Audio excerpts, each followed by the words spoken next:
I'm here because this isn't new. Mothers eating mushrooms isn't new. It's not novel and it's not that controversial in different parts of the world, but it is very much here in the United States and in the UK and in Western Europe. So I'm just really inspired by the possibility that through this education, through these storytelling methods, we can just destigmatize the conversation in the West. We can provide evidence-based research for people that are curious and continue the legacy of what, people in the Americas have known for a really, really long time, and not in a long time, but like right now, presently practicing, presently involved in. And we're seeing some results that are very consistent with some of the benefits we've been seeing in microdosing for other parts of the population. So why skip moms? We definitely deserve to benefit. So like, why skip us?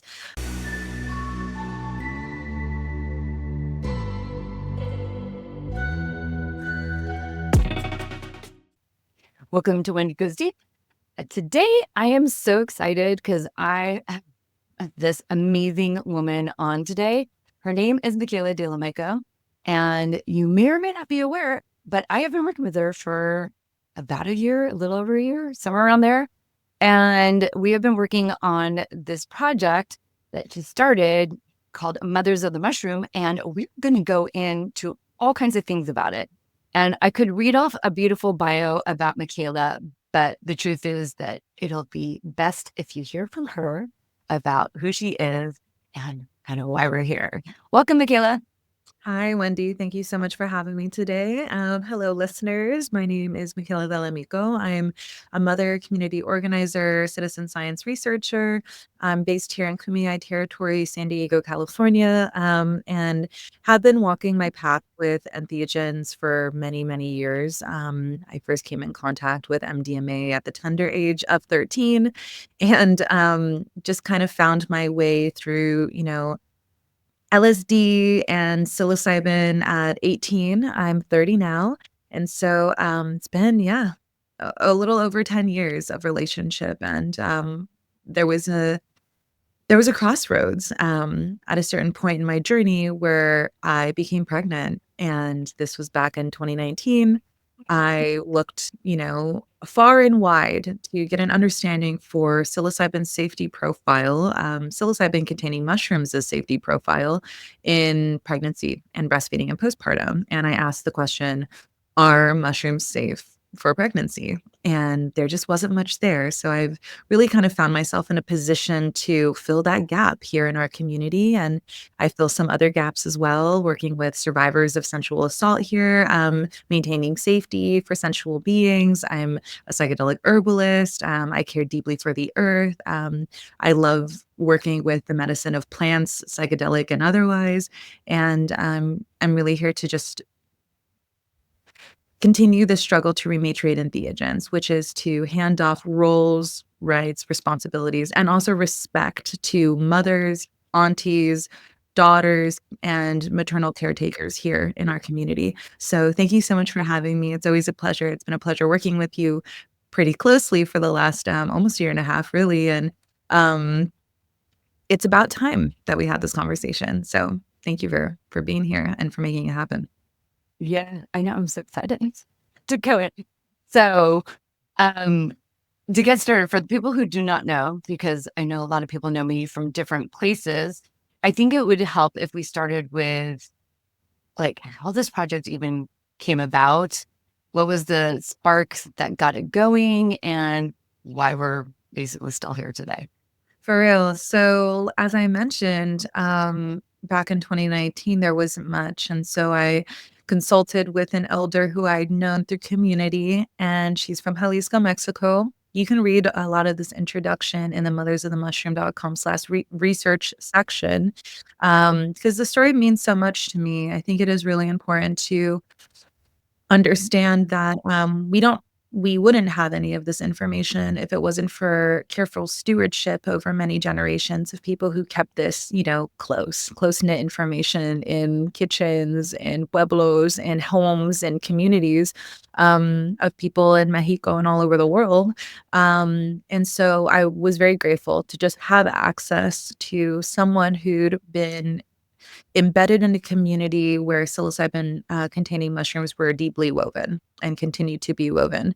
And so, with her not only permission but guidance, I was welcomed into ceremony visibly pregnant, um, given mushroom and given some information, and continued on my way. And through just my personal testimony, sharing out the things that I learned, caretaking this conversation, there was a growing level of interest in both myself and other people within community about how to, navigate the space safely and with some evidence-based knowledge, and there really has been very little. And so, years of, creating content on the matter, doing presentations. I wrote a 52-page ebook on the subject covering different plant medicines, and their relationship to gestation and breastfeeding.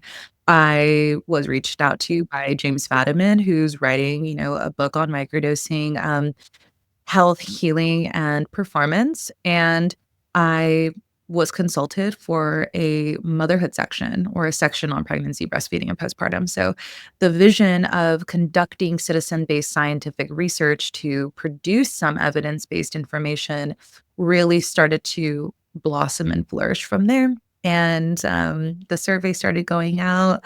We handed it off to anyone that we could find. We started, reaching out into different communities to get submissions. And so I ran into Wendy along the way, and we worked with other researchers in the UK as well, psychedelic doulas and such. So it's been a collaborative effort with a lot of cool people, Jordan Gruber for sure, Microdosing Institute, and many others to make this possible. So Wendy has been our data analyst, web developer extraordinaire.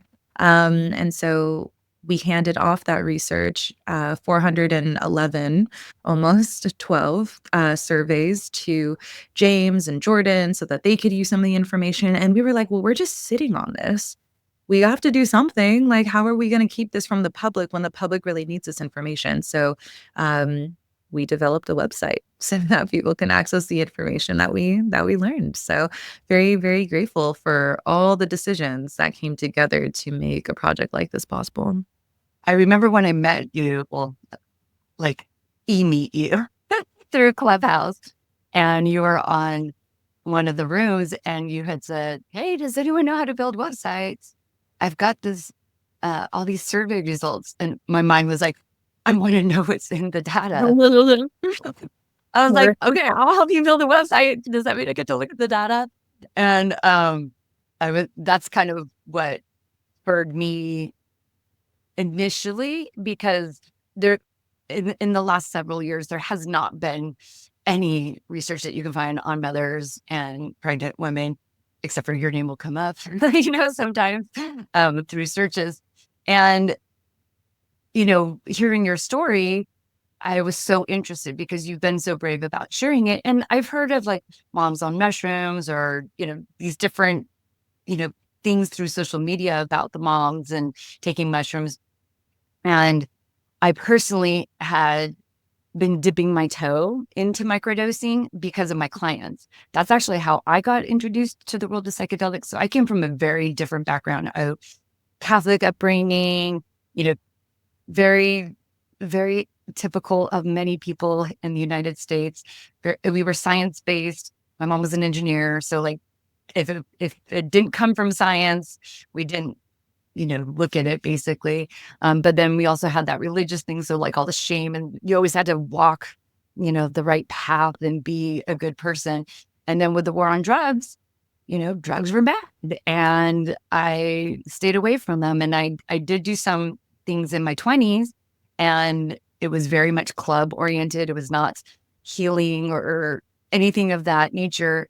And I'm also very thankful for it. So I'm not saying everyone should go out there and do it, but I'm very thankful for it because it was my experience with MDMA in my 20s that I'm using words now.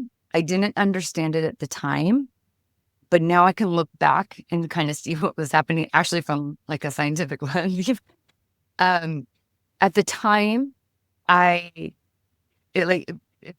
people who are unfamiliar with MDMA and people who are familiar know what I'm talking about. You feel very much in your heart. You feel very kind of in love with the world, in love with everything around you. And in that moment, I realized I don't think I'd ever really felt at peace that way.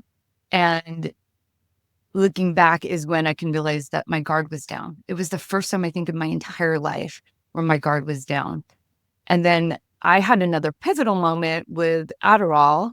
The very first time I took Adderall, because I have ADHD. And that's usually the first line of defense when you have ADHD is to give you medication.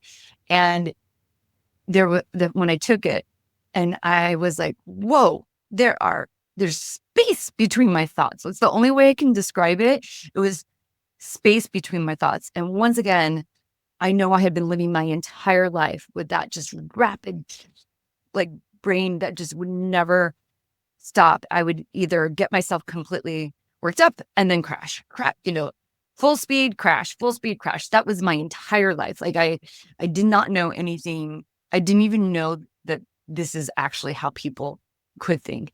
And I'm so thankful for them because they opened a whole world of possibilities to me.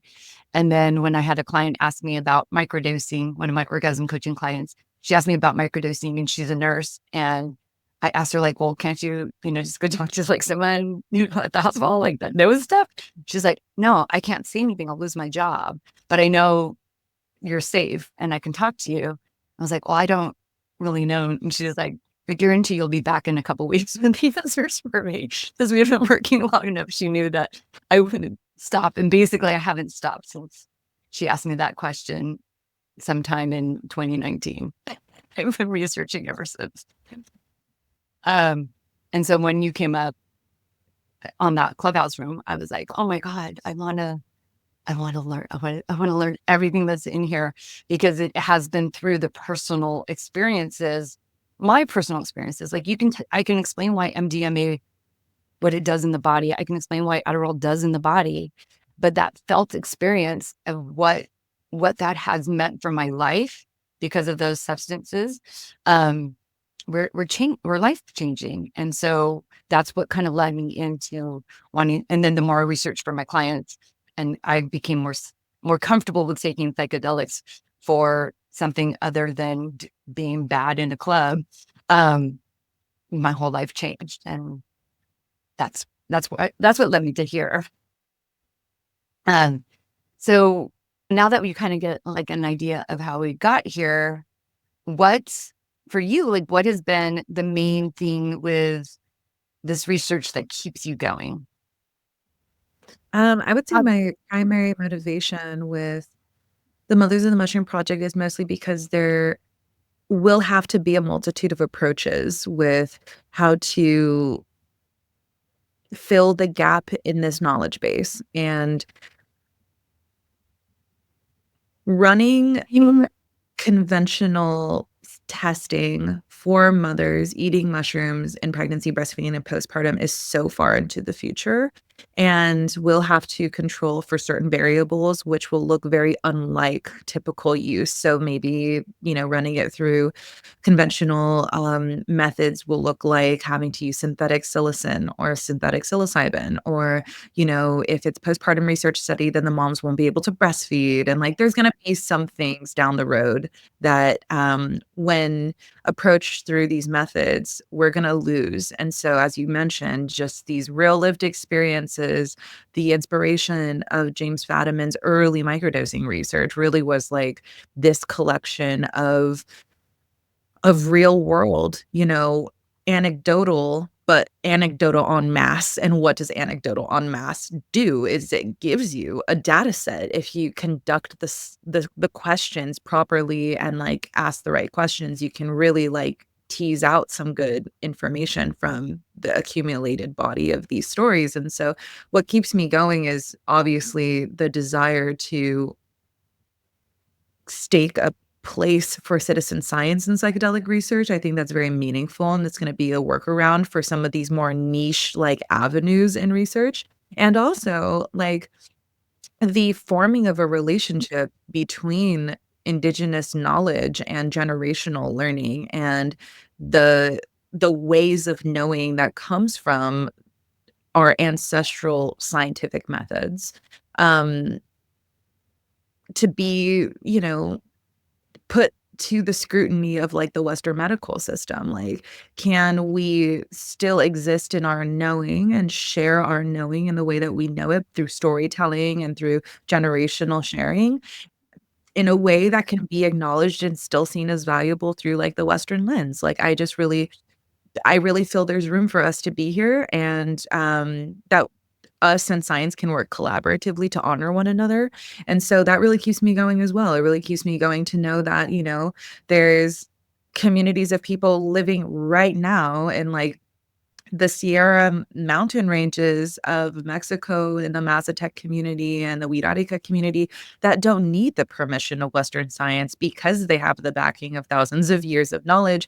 And just know that there's clinics in Colombia right now that are utilizing psilocybin for postpartum depression care in clinics right now, protected under like indigenous use protection. So it's like, you know, I'm here because this isn't new. Mothers eating mushrooms isn't new. It's not novel, and it's not that controversial in different parts of the world, but it is very much here in the United States and in the UK and in Western Europe. So I'm just really inspired by the possibility that through this education, through these storytelling methods, we can just destigmatize the conversation in the West. We can provide evidence-based research for people that are curious and continue the legacy of what, people in the Americas have known for a really, really long time, and not in a long time, but like right now, presently practicing, presently involved in.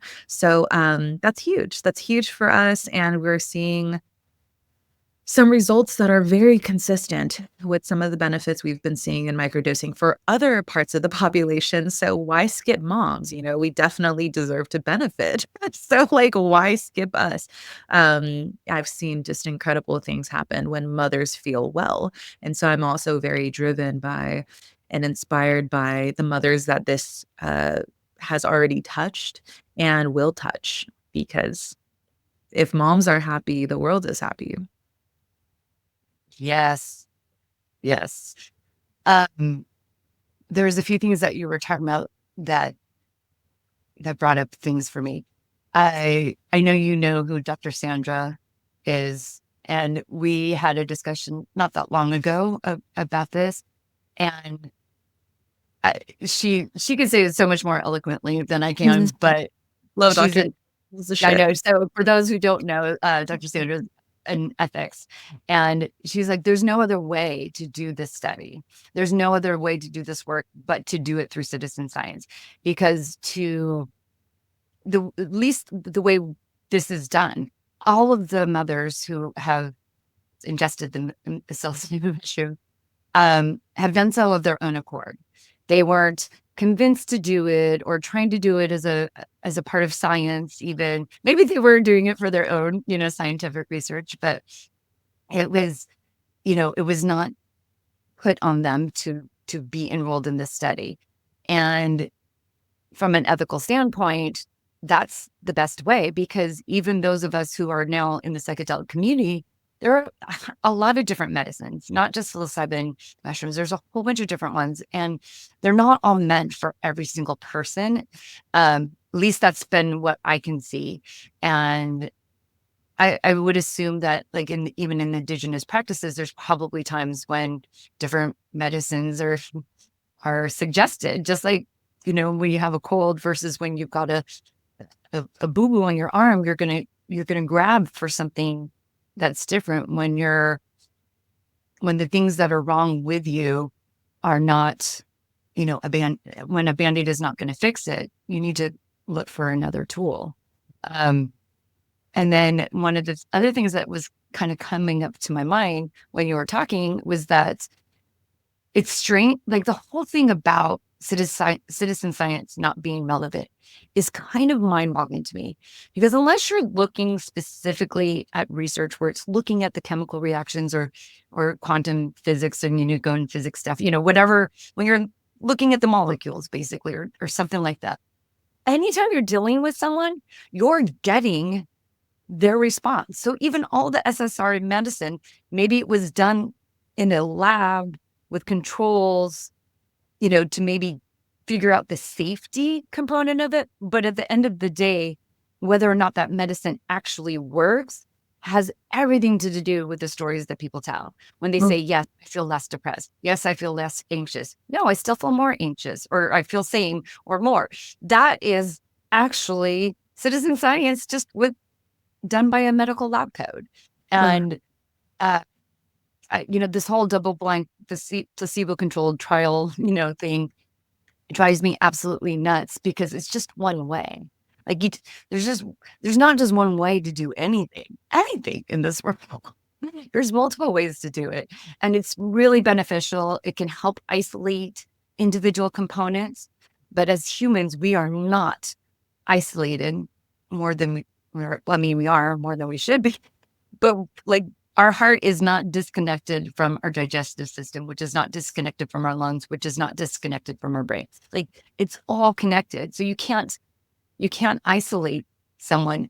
It can't even be double blind placebo controlled trial, even in a lab, because there's too many other factors that are coming in with that person. How much sleep they got, what's their digestive like, how much water, like all of the things. And so I just I find the whole conversation about it just, I don't know, maybe it's just the way my brain works. I have a tendency to see the nitty gritty and the big picture simultaneously. So I understand the benefit. I just don't understand the absolute importance of it. Yeah.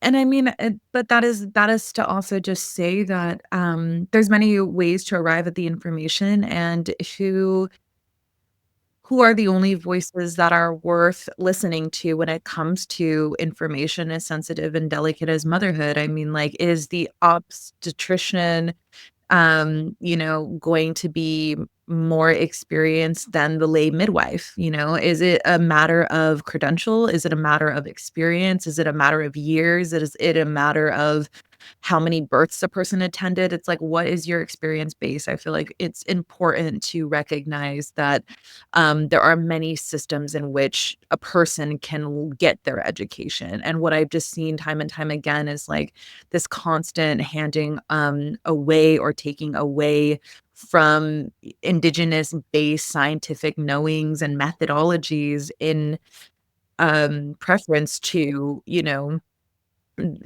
the present scientific structure and paradigm.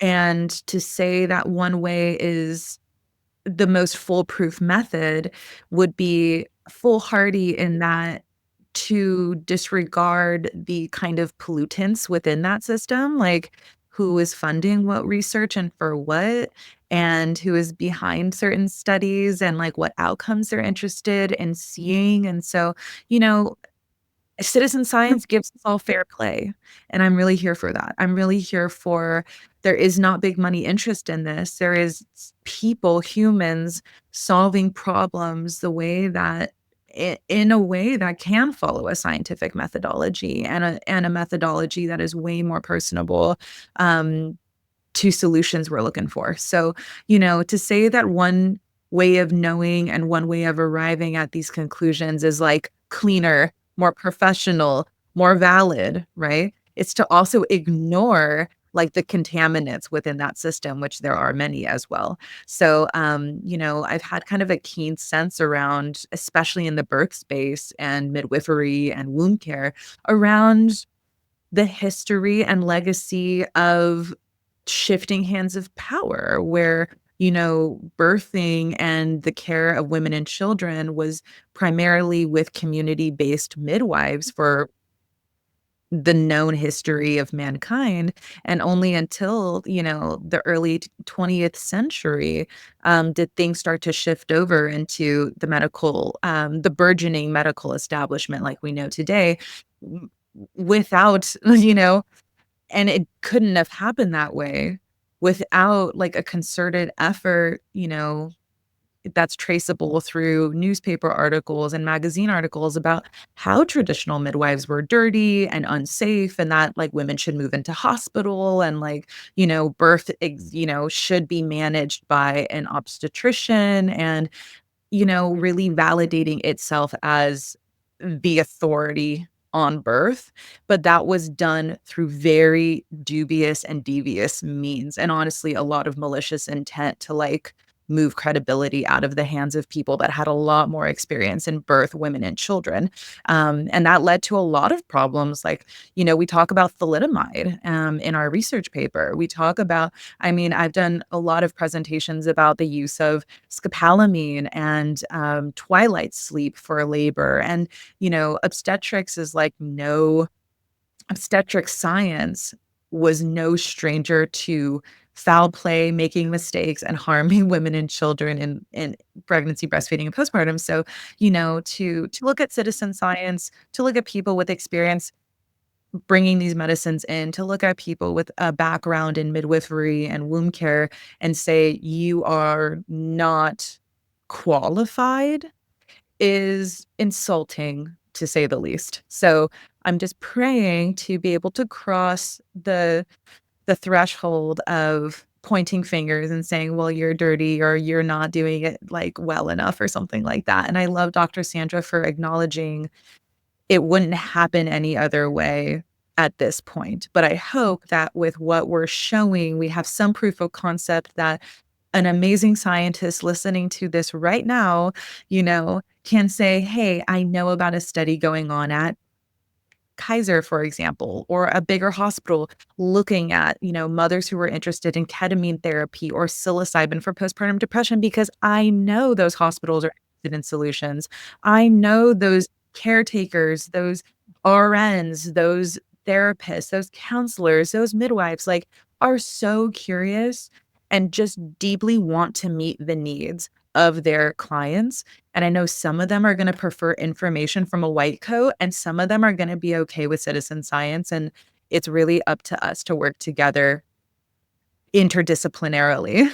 I am not discriminating against, like, using this information to benefit the hospital system because that only means that more people are going to get support and help. So, as long as they're willing to see us as decent and worthy, like, let's talk to each other, because there's things that we've learned here in the underground that they could probably deeply benefit from truly, and they might have the funding that we need in order to get this information out. So, you know, I I know double blind studies are not gonna work for this, and I'm positive, though, that assessing the safety profile of psilocybin mushrooms for gestating bodies is probably not hard to accomplish, and it already has been accomplished with the C. psilocin experiment, so I would love to talk about that, but we do have some data on what psilocybin does and psilocin does in pregnant rats. We've done that study before with all of the right stringent methodologies that science requires and still got outcomes that look positive. So,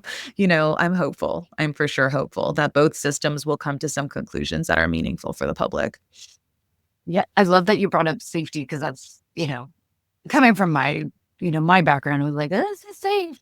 And also, I want to point out, like, going through the research that you know so well as well, the that was, the stigma that persists, that drugs are bad and that psilocybin mushrooms are part of that group of being bad.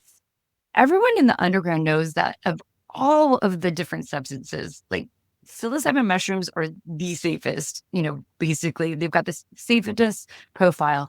And one of the other things that I I just have a hard time believing is that, I mean, we've heard the stories of what happens when mothers do cocaine when they're pregnant. We know what happens when mothers drink alcohol, which is legal, and the implications of that. We learn when things are not working well. Like if this was truly harmful, we would know. Like we would know. It would just By be now out. we would know. By now we Yeah. would have heard some stories.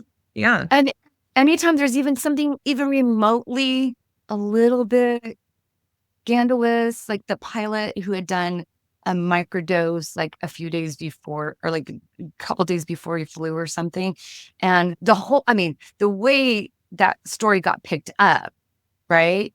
Um, you mean to tell me if there was a mother and child where psilocybin mushrooms was involved, that we wouldn't know. I cannot even fathom that. And it's not even just here in the United States.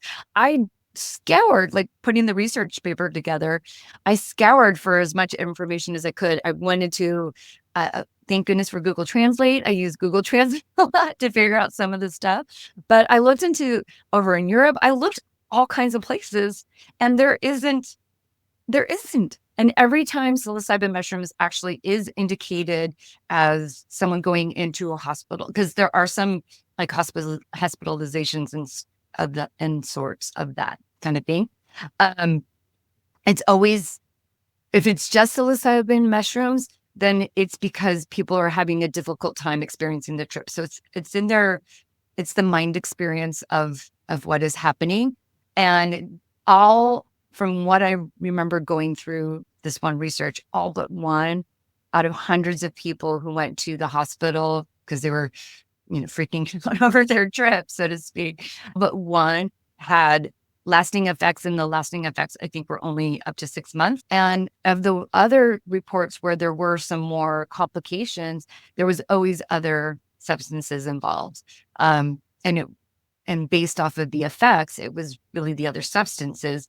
So this I want to be on here, and hopefully people are listening who may be a little bit scared of it. Like, do your research, talk to people, because they're not the boogeyman that I grew up. I have these memories being a kid and just thinking like I would lose my mind if I took some of these things, and I was just utterly terrified of losing my mind, because the mind is, that's another aspect of this too. Like the mind is so um become so important in our society that we've lost connection from our body and we only focus on the mind. So I think anytime with our modern Western world, anytime something affects the mind, it's like, oh, wait, without understanding that there is a connection with the body. Like the way you come back from a mind that's out there is to come back into your body.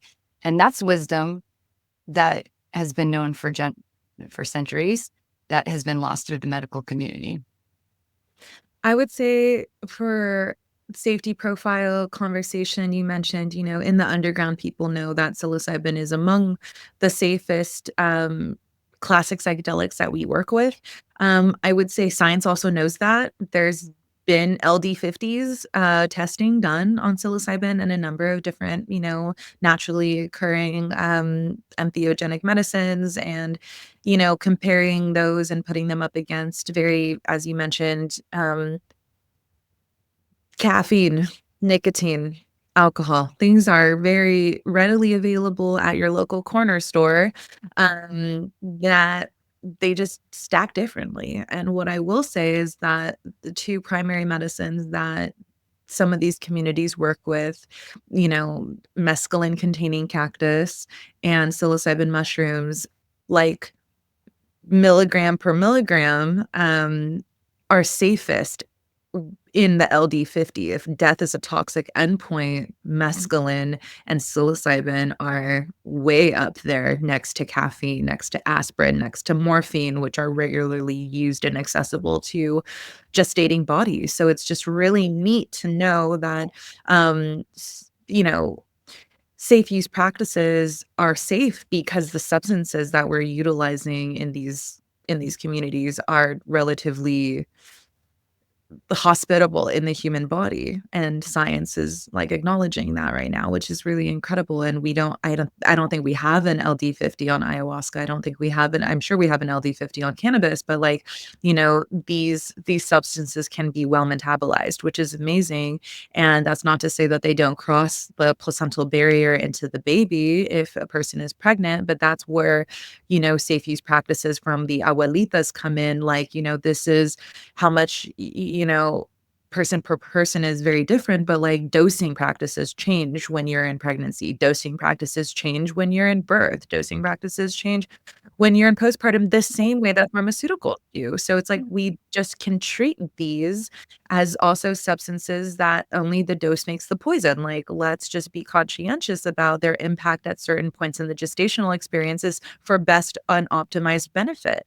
And what you mentioned about, if the scientific community or the psychedelic community were to ever hear of a fatality, for example, with like a mother and a child by ingesting psilocybin mushroom or something like that, we would have heard about it by now. I mean, I like to be careful when saying something like that because there's so many stories we don't know. There's so many communities we haven't touched. Like there's so many anecdotal pieces that I've personally heard that, are concerning. There is a dose allowance. There is like a physiological and also mental, psycho-emotional response to some of these can be completely destabilizing.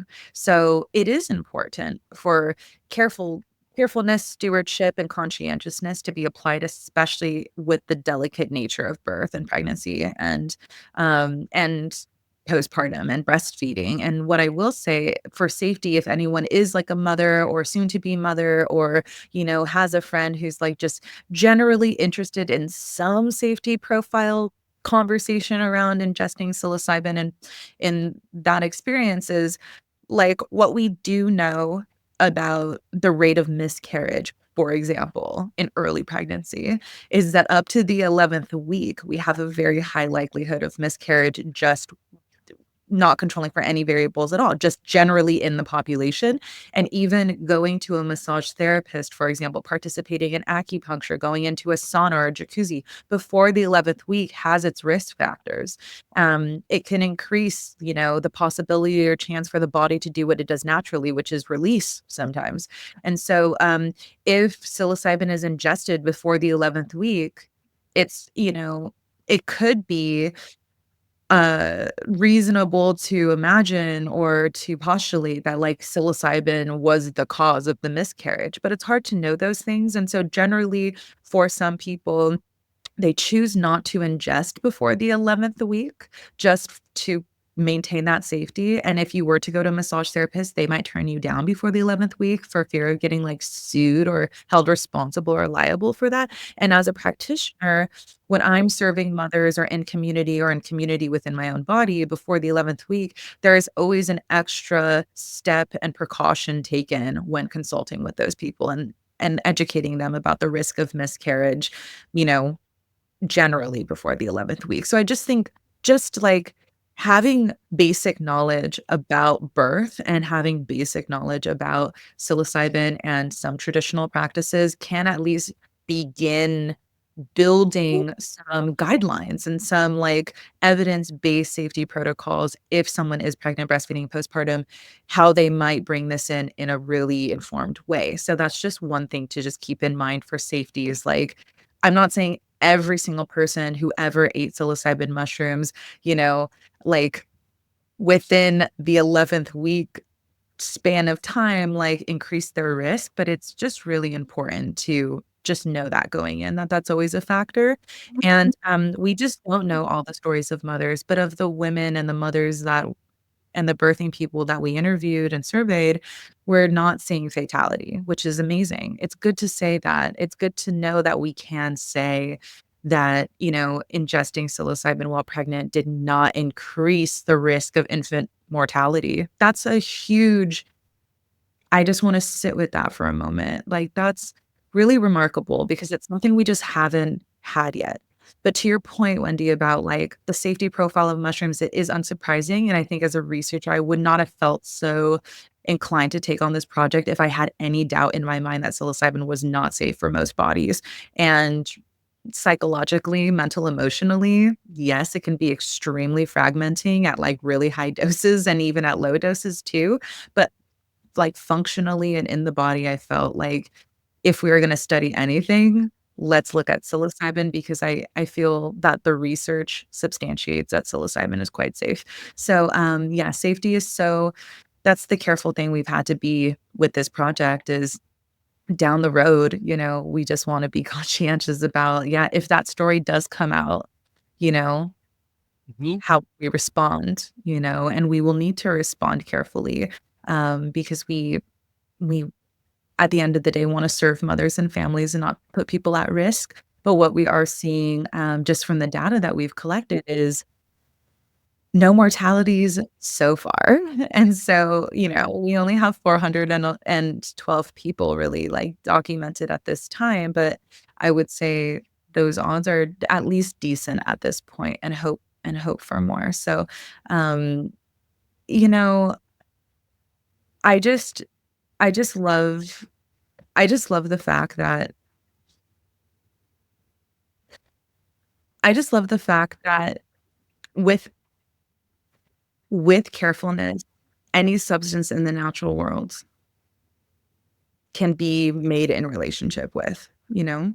And, the drugs are a bad thing, and the cocaine mom, and, like, the crack mom, and the meth, and the pharmaceutical mom, like, that same level of judgment, I just don't feel like is generative, you know? I don't even want to, like, draw this weird comparison because psilocybin is considered safe or on an LD50 and say, "Oh, well, I only microdose or I only have mushrooms, so that makes me a better mom than a mother who's, like, shooting up heroin when they're pregnant." I know that mom, and it's just like I wanna be very conscientious about what propaganda and, like, the drug war did to our conception of the way that we look at ingesting substances.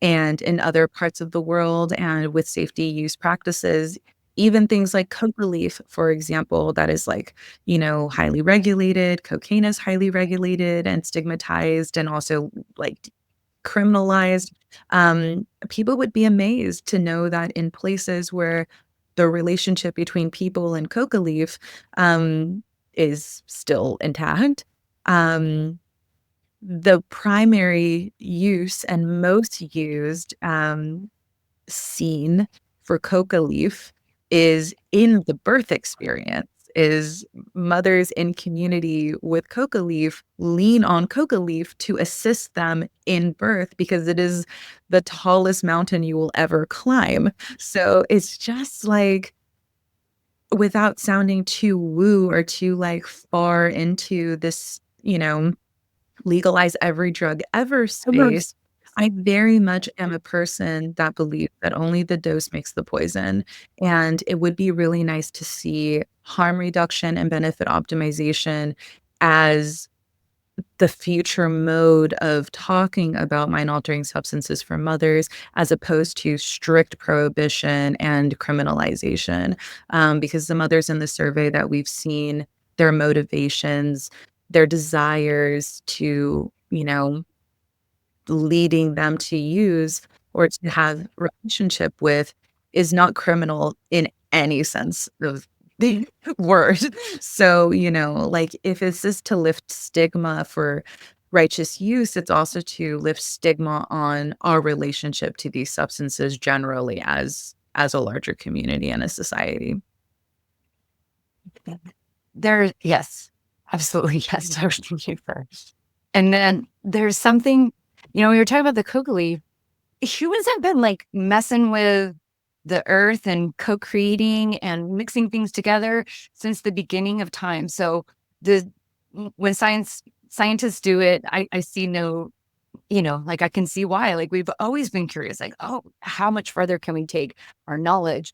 And it's just really sad that we've lost that reliance on the wisdom that has come before. And kind of going back to the conversation earlier, I was reminded of the fact that pretty much all parenting is citizen science. Mm, There, I didn't learn about being a mom by going to my doctor's office. I learned nothing from being really nothing, like basically nothing. Maybe a little bit, not to say nothing, but I learned about how to be a mom from hearing stories from other moms. Oh, what worked here? What worked here? And you're figuring out, oh, wait, I tried that, but that didn't work for my kid. I tried that. Oh, that one worked for my kid. And being a mother is completely citizen science. Like you're always just pulling on observations from other people and bringing it in to what you do, whether it's from, picking a preschool or deciding what park to go to, or, like everyone's always relying on other moms.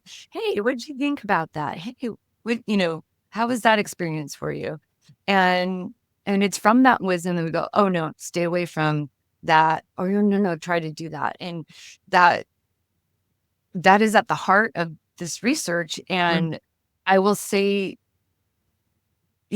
where I am now with it versus where I was when I started. I was just curious. Like I was that scientist, like, oh, let me go see what this Brothers of the Mushroom research is. And then as I started out by just helping with the website, but then as I kept reading the stories over and over again, I mean, because we went, but I was like, I have to write a research paper. Like I have to get this in a format that can be accepted, you know, hopefully start becoming more accepted by people who do rely on kind of that formal like research, you know, style of learning.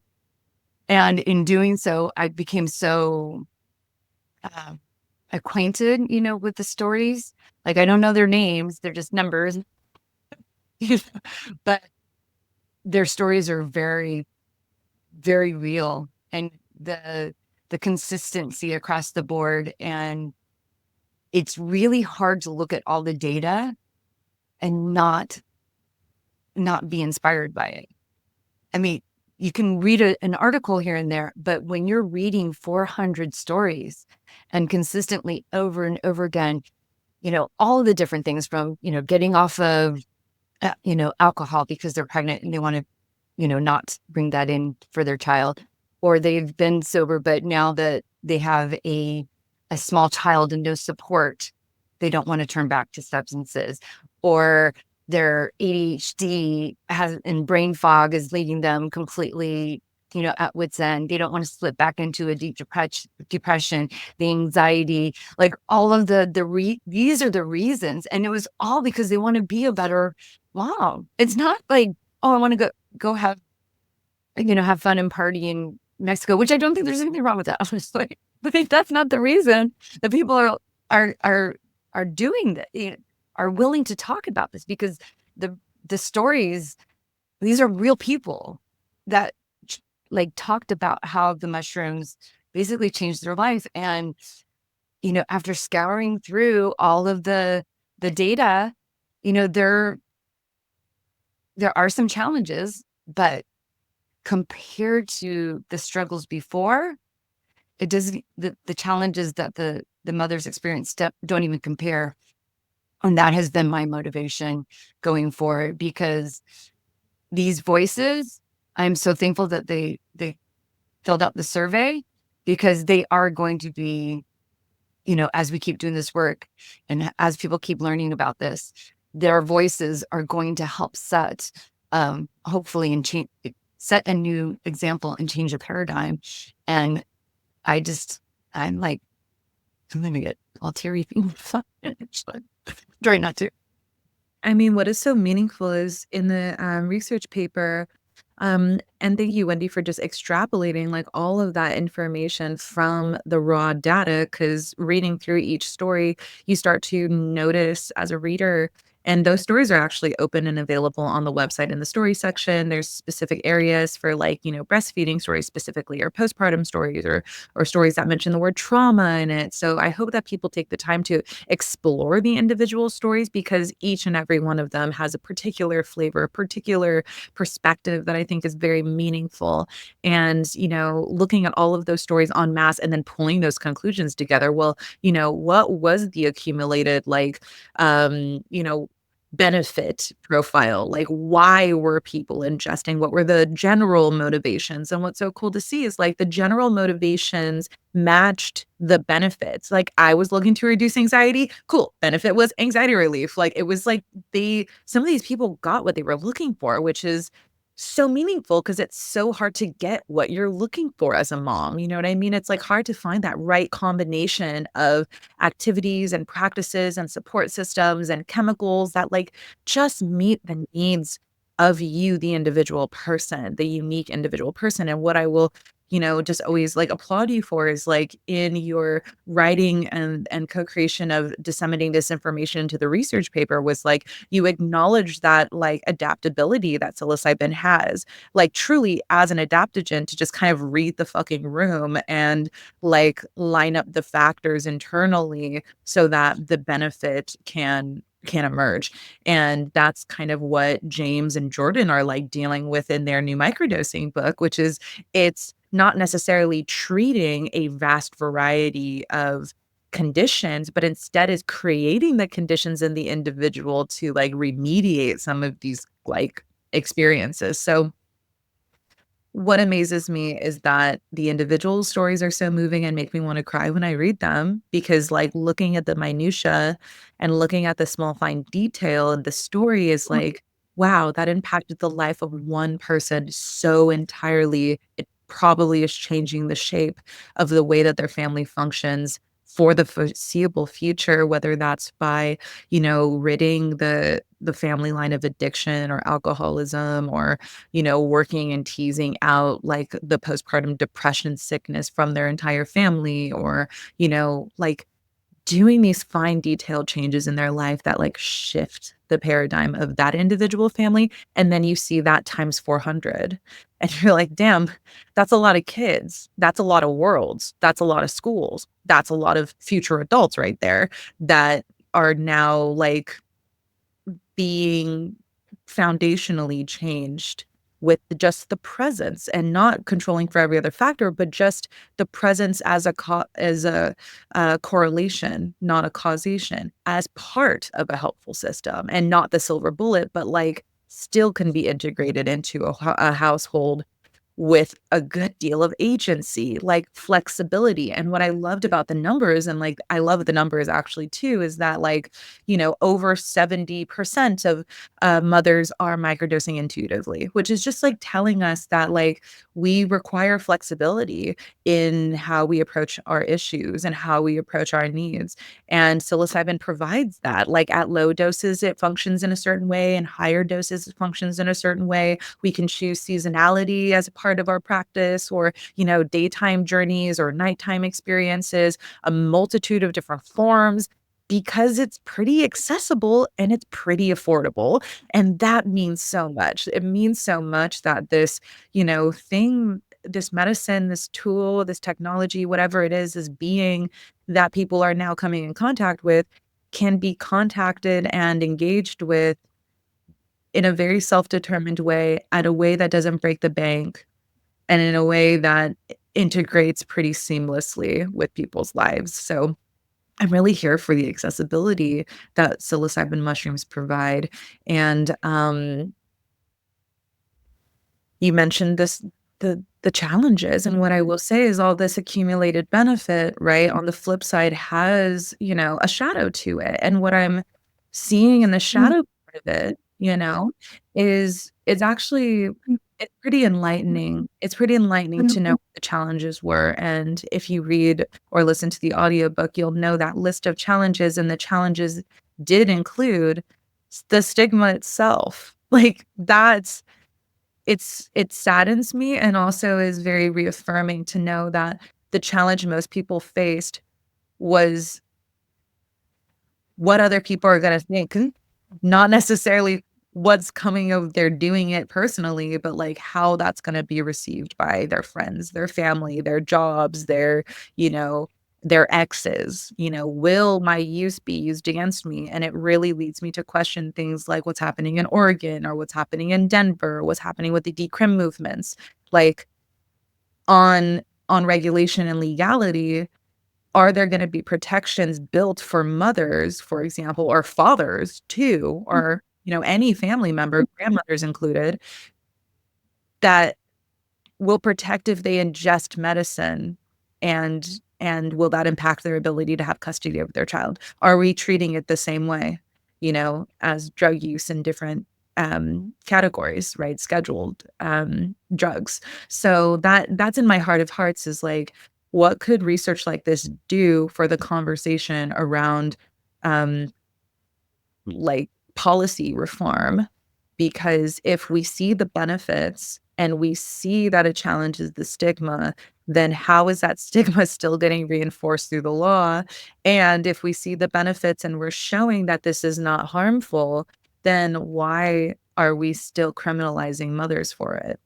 So, and even just socially, not even just with the police, but like among family members, and like, using this as leverage to call someone not a good mother when really their motivation is to be a good mother. So, things to think about, I know that this information is set to kind of benefit the moms themselves, like the partners, the care providers, but I don't want to sleep on, you know, how this might potentially influence or hopefully influence policy reform and legal changes because we deserve protection if the benefits are here and the risks are pretty low. Yeah. And actually, one of the things that I also saw in looking at the challenges is that even if you take so one of the ones that kind of came up sometimes was intensity. If you take what that actually means, like why was that the challenge? We know, even through the research and the clinical studies and all this stuff, that with the right dosing, it is not intense. And so what that tells me is that they didn't have the support and the education that they needed. And oftentimes when you look through their stories, very few people mark that they had support. Like, I forget what the numbers are. Extremely low. Like, I'm kind of remembering them off the top of my head. And I think only like maybe a dozen Yeah. out of the 112.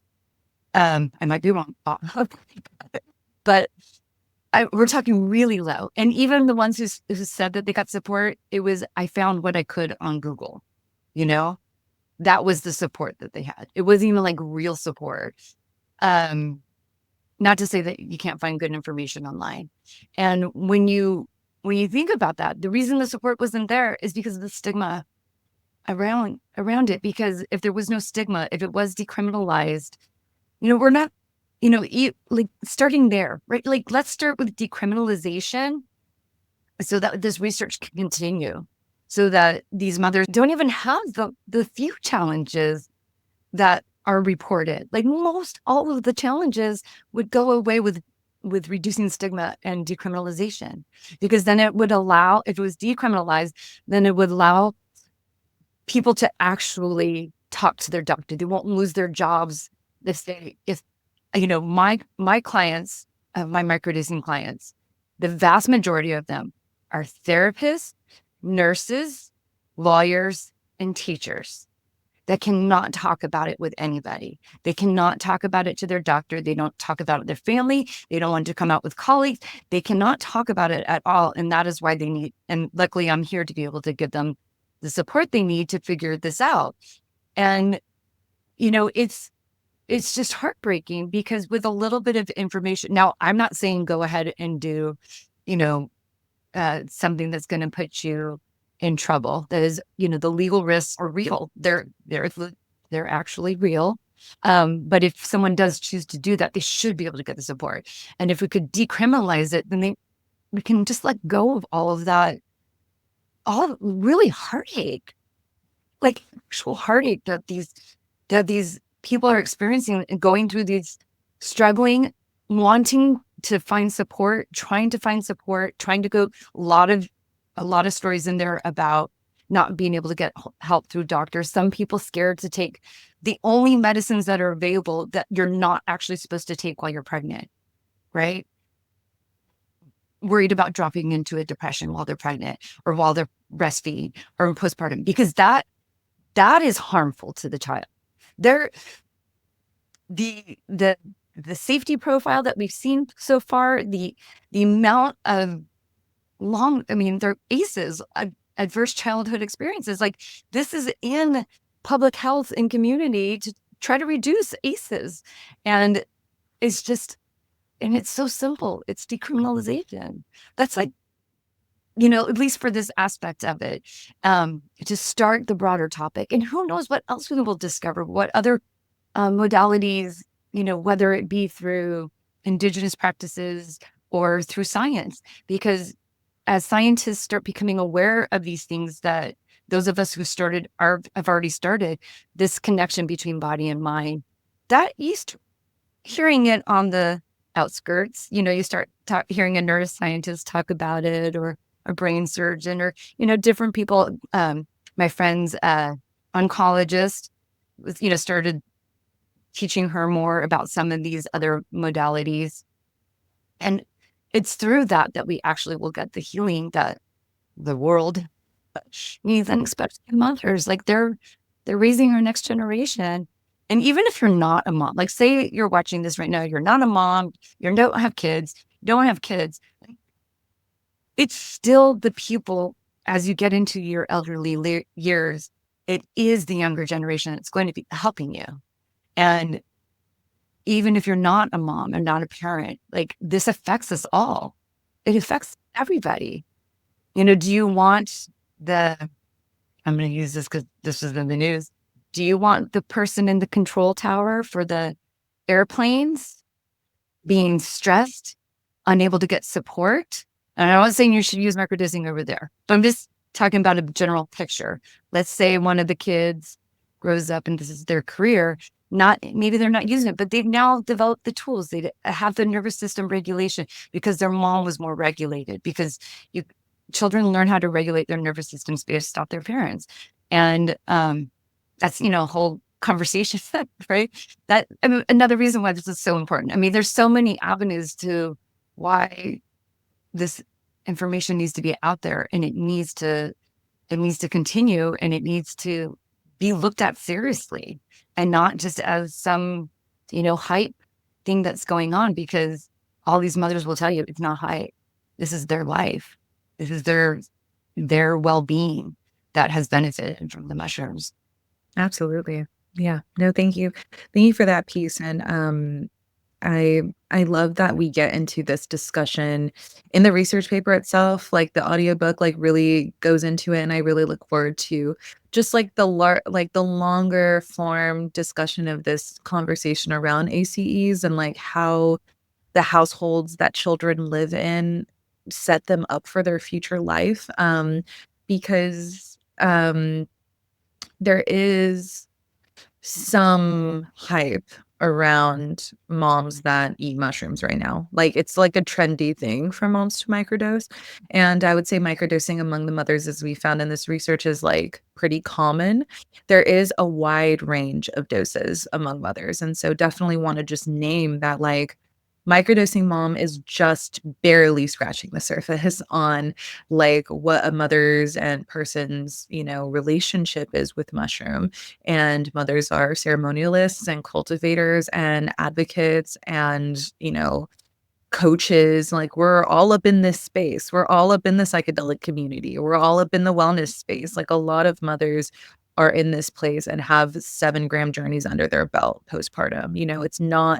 It's not very common, but there is a small percentage of the mothers in the research that were, having, 3-gram journeys in their pregnancy, myself included. And so I really just want to name that the microdosing mom is like a trope because the American public needed to like microdose the idea that moms had relationships with mushrooms.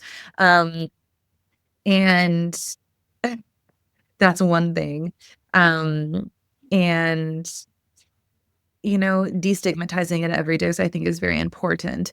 There's, I think, a stigma around that, like, it's better to have the 1 foot in, 1 foot out of microdosing. Like, oh, well, like, but you can still like cook and clean, right? Like you can still like be present in your parenting. And like that helps to maintain kind of like the standard of like what mothers are expected to be in our world. And what I will say is with these higher dose experiences, like mothers are going into deep contemplative states for hours on end, coming out of those experiences and then integrating with their families again and like taking all these teachings and applying them to their households. And I would say even on like, the further end of this conversation, there is this conversation around like, what about your kids? Like, and, are you dosing your children? And there's, this like fear comes up around children's interactions with psilocybin mushrooms. And so what I will say to that is concerning ACEs, concerning the way that households are structured and built is like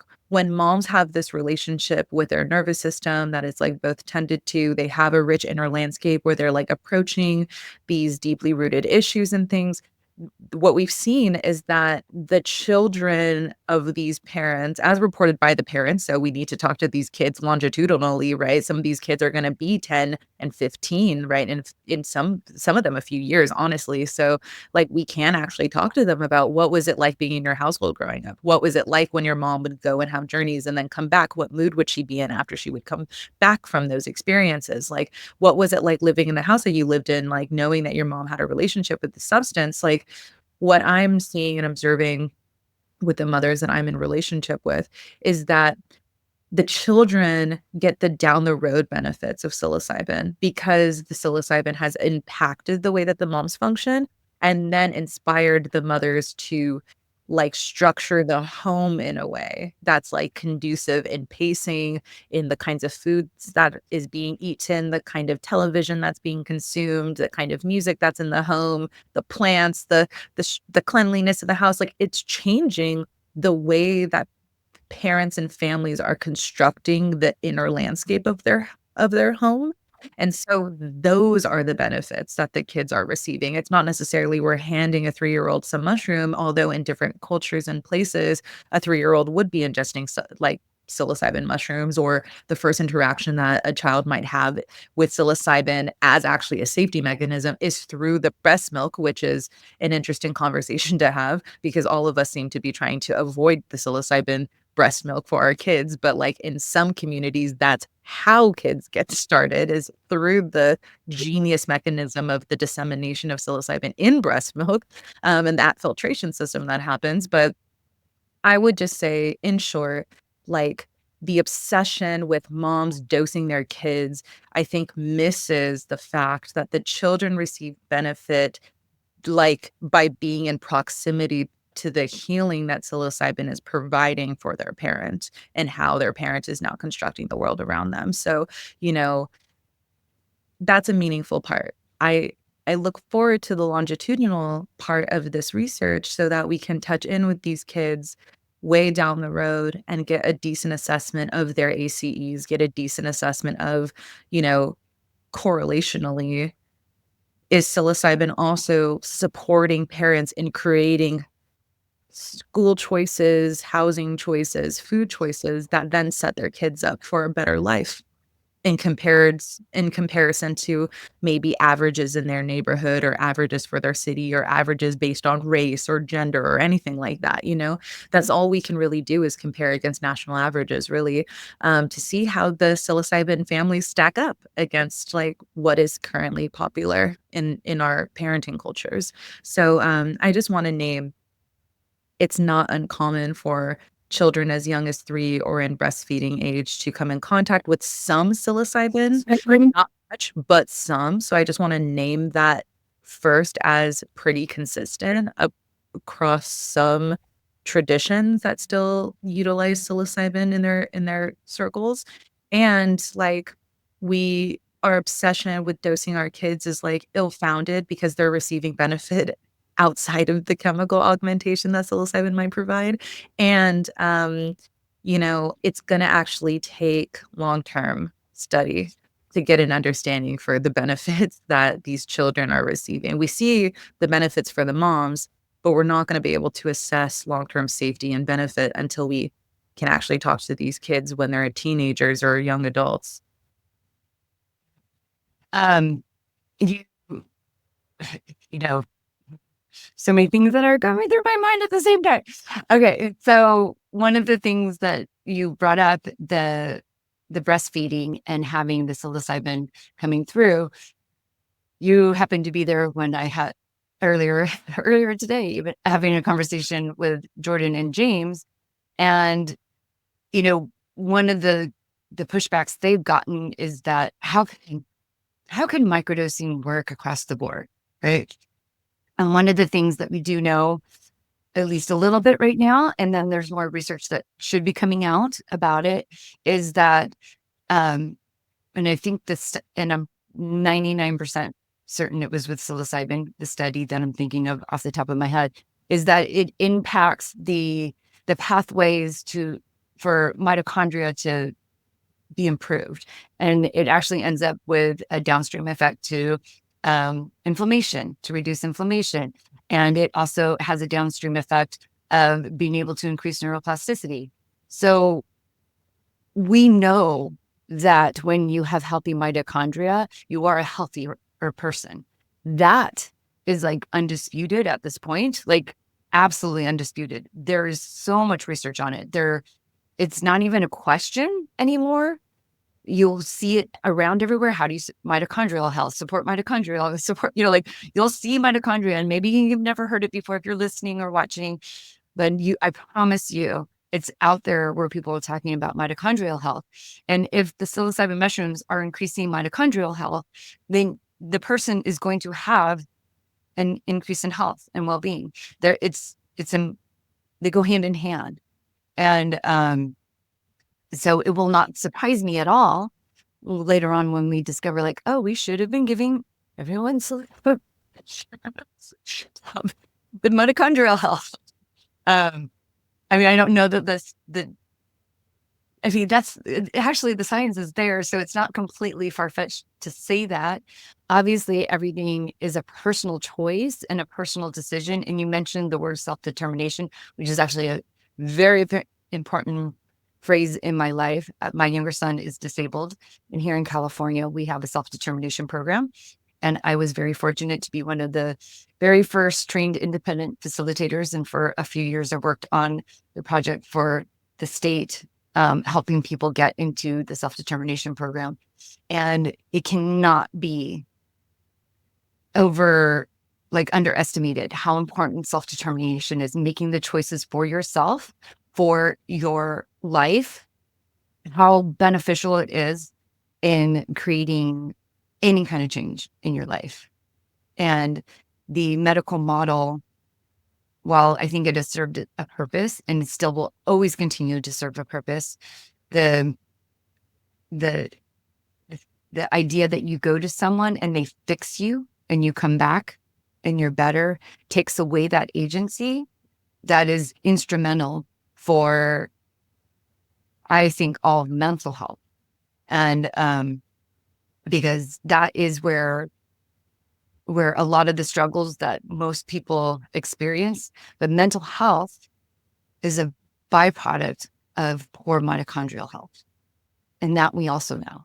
So any way you look at it, when you're in this discussion on the safety, there is evidence showing it's safe and beneficial across the board. The biggest part of the conversation is, how do we decriminalize, and how do we get this knowledge disseminated from the people who know actually how to work with this and get it disseminated into the hands of the people that can benefit from it. Ashe. Yeah. Yeah.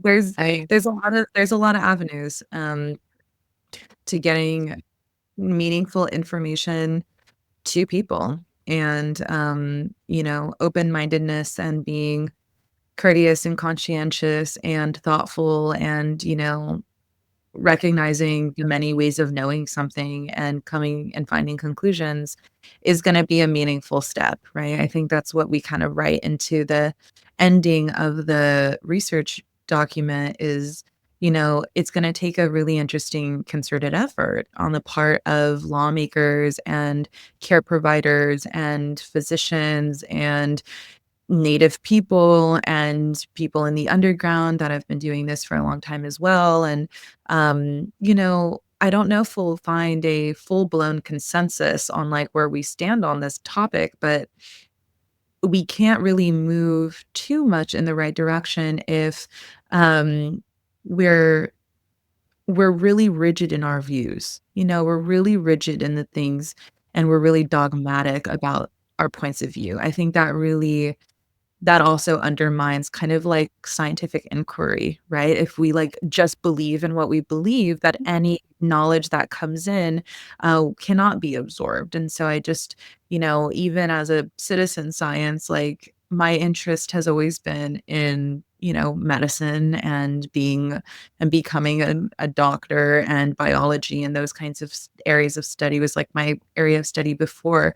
Um, I moved into literature, creative writing, social studies, and other things, but like to keep an open-mindedness to new information, like what you're talking about with mitochondrial health, and, science and health need to be adaptable to new discovery and recovery of information.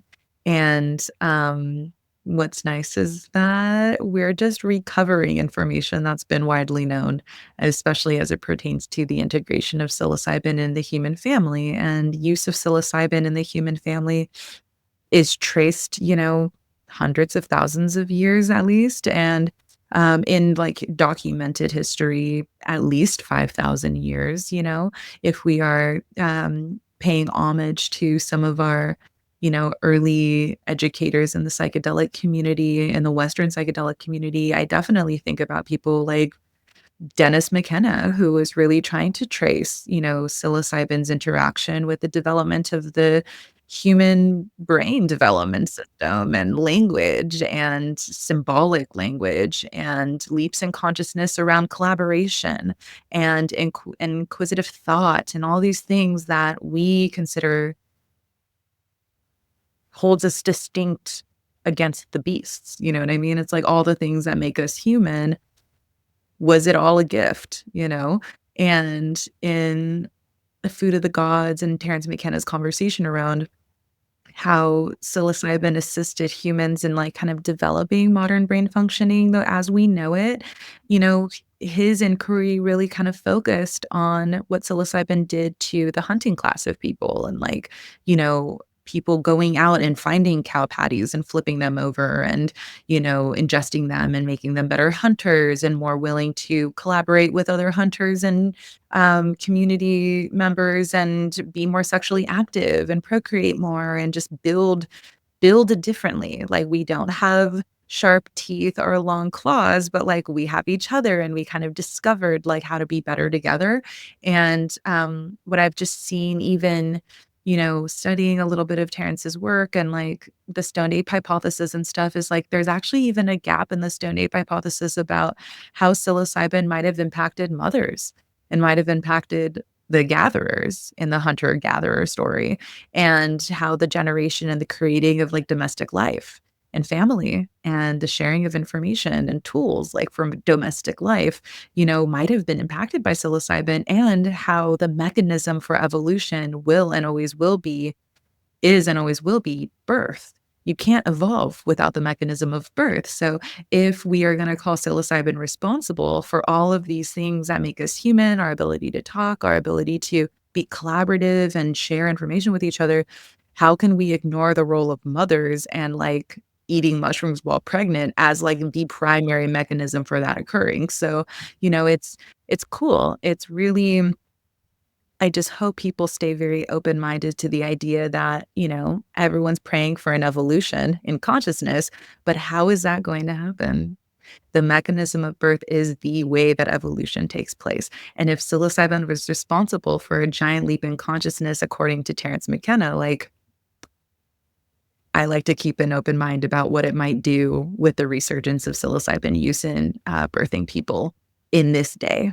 So, yeah, that's kind of an interesting and exciting thing. And kind of my, like, far reaching view is, you know, some of those things Terrence was talking about, speech development and empathy and collaborative nature, symbolic, acquisition of knowledge and storytelling w was largely reported in some of these surveys, completely unprompted. Some of the surveys suggested and said outright, like, "My child's speech development is extremely advanced for their age."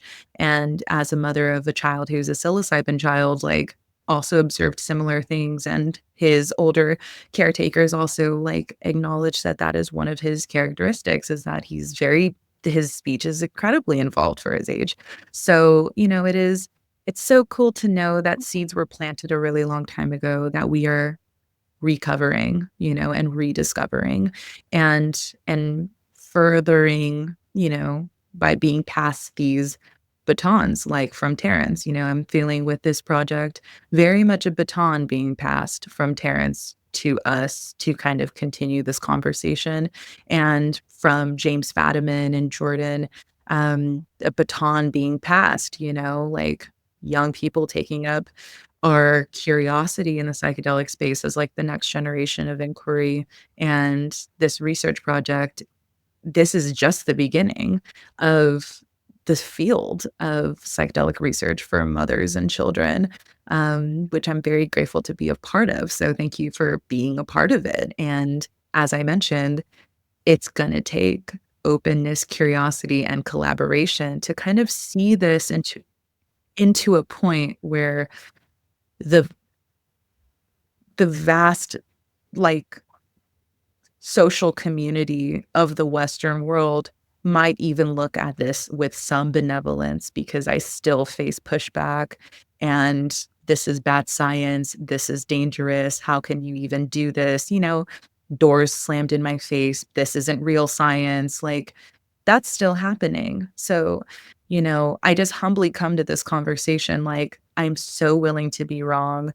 I'm so willing to shift and change views if there's evidence to, suggest that this path is not the right way to go in. So if I can maybe make that agreement, you know, for this conversation, I hope that other scientists are willing to also be that flexible too, because what we're sitting on, this information is very, it challenges a lot of norms, and it challenges a lot of the ways that we've been thinking about moms and how we approach our concerns. So, yeah, the future is very bright, and we have a long way to go. Yes. Uh, I want to share something too about why I will be continuing with this research and keep supporting this project as much as possible. And it came in a moment, I mentioned the stories a lot, but there was one moment when I was sitting right here at my desk going through the stories, and I busted out in tears because I read a story that was same, but different. It was similar. And it was about a mom who had turned to the mushrooms because they had no support. My mom died when I was young. I don't have any brothers or sisters. My ex's family does not live nearby. I was literally, on my own. And if it wasn't for my best friend and some other moms that would, help out here and there, was literally on my own raising the kids and hearing, or what I say hearing, but reading that woman's story and how much the mushrooms felt gave her support and a, like a lifeline. I I wish I had had that. I would love to say that I've been, a perfect mom, but I have not. And I will be honest, like the first few years of being a parent, I'm really good at putting on a good face, but I struggled. And there was, my younger son has a brain injury, and he's been going to speech since he was like 3. And I don't remember which year it was in particular, but I I was having a conversation with the speech therapist, and we're friendly, so we talk about stuff. And um, I had this moment, and I realized how absurd it was when I was like singing it, and she just like looked at me kind of dumbfounded. And I was talking about how, oh yeah, I've been crying every day for a year. I finally took some vitamin D, and I feel a little bit better. And I was like, and it was true. It was a year. Like I would hide away in the bathroom crying. I can't tell you. And I remember my older son, I come out and forgot to check my makeup. And he's like, Mama, what's wrong? And their dad would be like, hey, because I was crying all the time. And I didn't know how to, and I was so scared. I didn't have support, and I didn't know how to get through it. And what I know now, and not just from that story, but because of what I know now, and knowing how I didn't have to struggle. And I know that there's other mothers that were struggling too, that don't have to, like, unnecessarily. And I tell you with certainty, my kids have a better life now because of the work that I have done personally. And my older son, the first time I know it was a large journey. So even though I'm huge on microdosing, this is my wheelhouse is microdosing. I'm not against macrodosing. It's kind of like microdosing is like an online course where you can take in a little information here and there and integrate it slowly. And a larger dose is like going to a retreat. And they both are beneficial and they serve different purposes. And but somewhere along the way, uh, my older son was like, you know, you're a lot. I don't remember if he said like chiller or whatever. He's like, I don't remember the last time you screamed because I would just get so overwhelmed. Partly my ADHD and would get loud and I just couldn't. I'd be like, oh my god, just stop, and it would be like, because I couldn't do it, and I don't remember the last time that I did that, and it started from that first large journey, and I just I don't want other moms to struggle the way that I have. And if I can put in effort to get this information out there so someone else doesn't have to go through what I did, it's worth it. Thank you for sharing so vulnerably. That story is so personal. And um, I mean, that was such a big motivation as well, my own personal struggle and experience in the postpartum space, and also just getting on calls with moms and talking to them about what they're experiencing and suicidal ideation and crippling, anxiety and not wanting to get out of bed or crying at bedtime because the night's gonna be so hard. I mean, I it wasn't easy. Like, postpartum is also not 40 days. There are, like, wheels within wheels with the motherhood experience, and I feel like with a five-year-old, I'm only just now coming back to a version of myself that feels in some ways not completely tethered to a tiny person, and I think that becomes even more intensified when there's learning disabilities or when there's injury or, like, when there's different levels of, attachment that you have to form with children with different levels of need, and so, like, for moms to just be told, "Hey, 6 weeks, like, you should be back to your regular functioning," in this system that doesn't really even care about your mental health or physical well-being or emotional well-being, is putting moms in a predicament where we're seeing 3 million cases of postpartum depression every year, and it isn't getting better with the advent of SSRIs or other pharmaceuticals, psychotics and anti-anxiety medications. All the wine in the world and talk therapy is not fixing this 3 million people a year problem. So, we have to be curious about alternatives and other modalities that are not only, like, culturally competent, which I think is important, but also, as you mentioned, that self-determination. I feel very proud of you, Wendy, like, when you share stories like that, because you certainly put forth a ton of effort to get well. The mushrooms certainly helped create an environment where the things you were trying began to ingrain themselves better into your neural network, but, it takes, like, dedication to adjust the way that you think, to bring in a different kind of eating. It's choices every single day that make those miracles happen. It's not overnight for sure. As I mentioned before, my relationship with mushroom has been 11 years, almost 12 years long now. And the person I was when I first encountered psilocybin is a vastly different human, but it's taken that long to get here. So, I just want to commend you for finding your way out, and I wanna just thank, of course, all the moms that, like, dedicated their lives and risked their families' lives to, like, make this choice and, tell their story, and the many moms that have been doing this that we don't know about, that make the choice every day to try to show up for their family and, like, wipe those tears and still do dishes and still cook meals even though they're absolutely falling apart on the inside, like, I see you, I see you. This is why we're here. This is you are the primary motivation. Like, the moms are the primary the children are the primary motivation for why we are spending so much energy on this project, you know? And, I feel very proud of you, Wendy, for staying, staying with it, staying with your family, trying anything that you could to, get well, you know what I mean?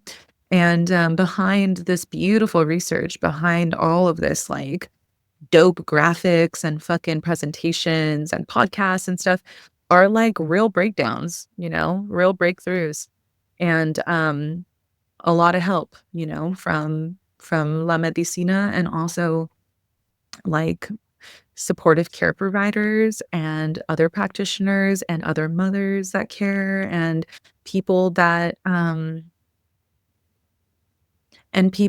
people that just wanna see us be good, and so the support and the community and the people and the practices around a person's practice with mushroom, like, absolutely optimizes benefit. And, yeah, maybe you can stay exactly the same, maybe add a little mushroom to that, maybe see some benefit, sure, like, that person exists for sure, but what I see more often than not is, like, the integration of psilocybin in a person really motivated to change and be well, and it being a supportive agent within a myriad of meaningful and supportive activities that help to reinforce positive change in a person's life.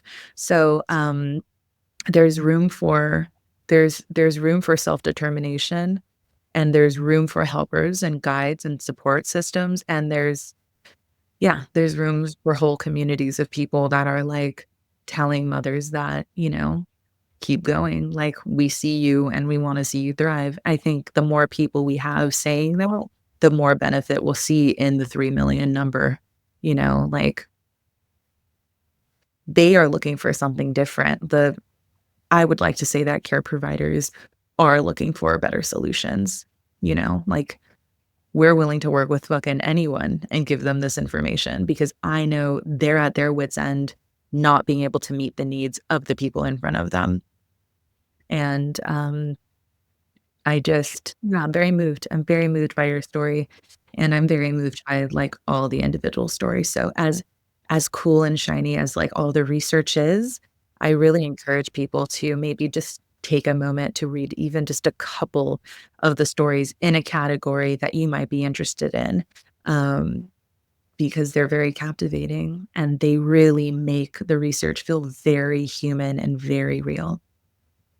Yeah.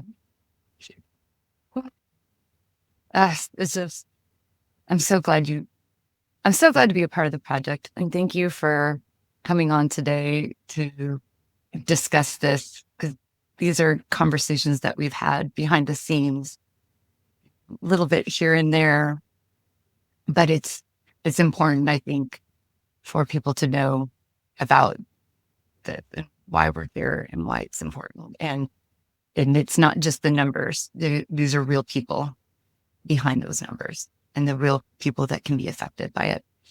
Um, so before we go, is there any last kind of closing thoughts that we didn't touch on that you wanted to?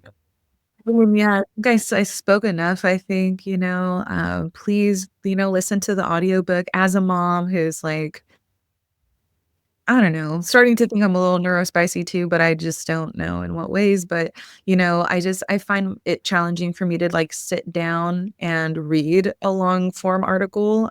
So we made an audiobook for you of the findings. And so I hope that, yeah, go, to the park and listen or go just, pray with us while we speak these words. And we are trying to find every way to increase, our access to generous donations and funding and, like, collaborating with meaningful businesses that do care about this. I feel that, if you're a microdosing coach, if you are, a practitioner of any kind that works with mothers, if you're a father, if you're a lawyer, care provider, um if you're a scientist, if